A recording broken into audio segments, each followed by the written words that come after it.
Kesultanan Bima Bagian 2. Pusat penyebaran agama Islam di Nusa Tenggara.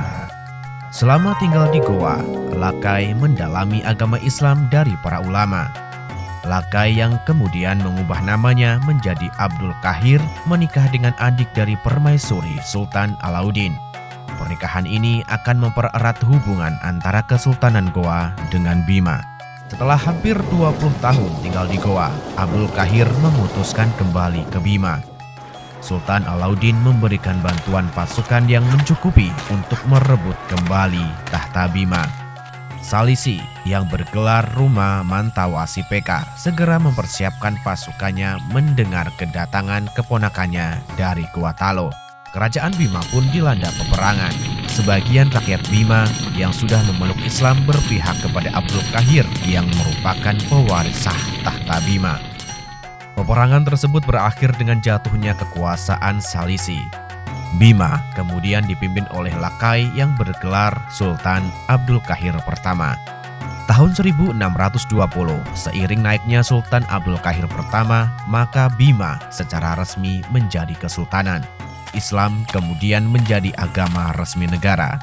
Pada masa-masa awal berdirinya, Kesultanan Bima merupakan vasal dari Kesultanan Kuatalo. Sebagai kerajaan yang berlandaskan agama Islam, maka Sultan Abdul Qahir membangun beberapa masjid. Masjid-masjid ini berfungsi sebagai pusat-pusat pembelajaran agama Islam. Upaya penyebaran Islam di Bima yang dilakukan oleh Sultan Abdul Qahir mulai menampakkan hasilnya.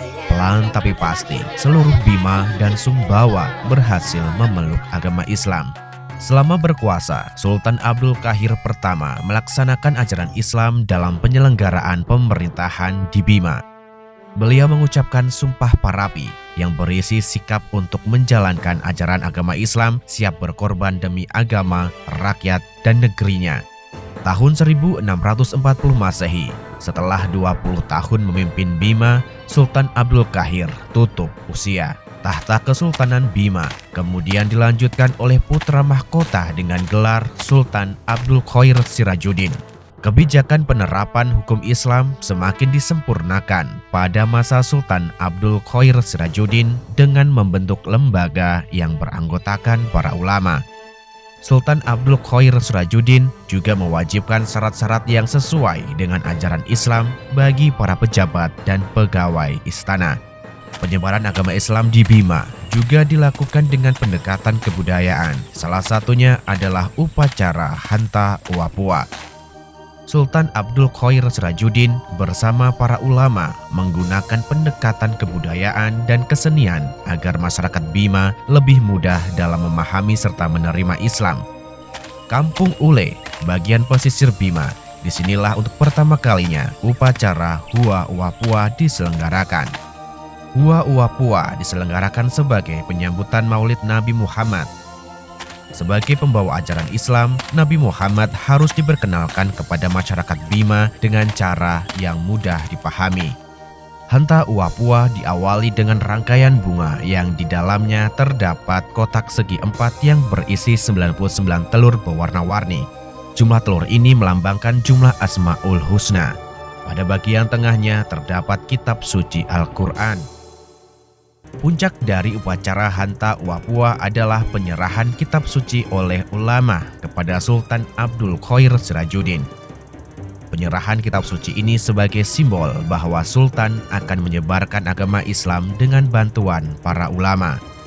Sultan Abdul Qair Sirajuddin kemudian menetapkan 3 hari besar yang harus dirayakan, yaitu Maulid Nabi Muhammad, Idul Fitri, dan Idul Adha. Penetapan ini dikenal sebagai Rawi Saramatolu Kalasambaa.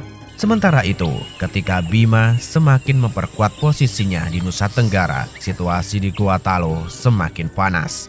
Tahun 1660 Masehi, terjadi Perang Makassar yang melibatkan VOC dan sekutu VOC, yaitu Arung Palaka.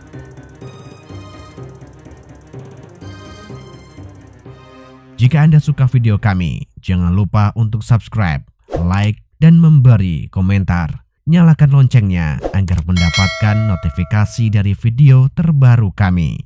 Terima kasih.